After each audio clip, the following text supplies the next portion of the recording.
Ազգային արագացման հանրային նախաձեռնությունը տևական ժամանակ զբաղվում է հայերեն լեզվի թվայնացմամբ նոր իրապես հեղափոխական մեքենայական ուսուցման մեթոդով։ 2022 թվականի հունվարին մենք որոշում կայացրեցինք զբաղվել ադրբեջաներենի ու թուրքերենի թվայնացմամբ հաշվի առնելով սուր սպառնալիքները և մարտահրավերները։ Ավելի կոնկրետ, մենք ձեռնարկեցինք ադրբեջաներենի և թուրքերենի խոսքի ճանաչումը, ձայնի սինթեզը և մեքենայական թարգմանությունը։ Արագորեն ձևավորվեց թվային անվտանգության կորպուս խումբը։ Անգնահատելի օգնություն մեզ ցուցաբերեցին արցախցիները, ավելի կոնկրետ Արցախի Մեսրոպ Մաշտոցի համալսարանի դասախոսական կազմը և ուսանողները։ 5 ամսվա ընթացքում մենք մշակեցինք ադրբեջաներենի և թուրքերենի խոսքի ճանաչման, ձայնի սինթեզի և մեքենայական թարգմանության թվային գործիքները։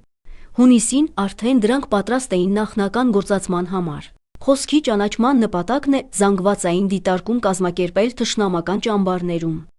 Prezidentin mətbuat xidmətinin məlumatını diqqətinizə çatdırırıq. Noyabrın 2-də Azərbaycan Respublikasının Prezidenti İlham Əliyev Türkiyə Respublikasının Prezidenti Rəcəb Tayyib Ərdoğana zəng edib. Telefon söhbəti zamanı Azərbaycan, Rusiya və Ermənistan Prezidentin mətbuat xidmətinin məlumatını diqqətinizə çatdırırıq. Noyabrın 2-də Azərbaycan Respublikasının Prezidenti Ձայնի սինթեզն ունի ավելի պրոակտիվ նշանակություն։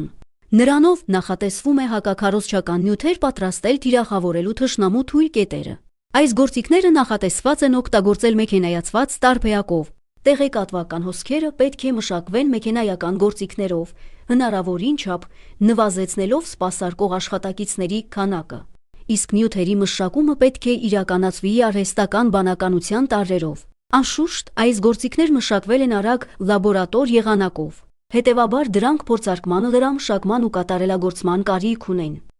Հընտրել և հարցնել է պետք այն պատասխանատուներին,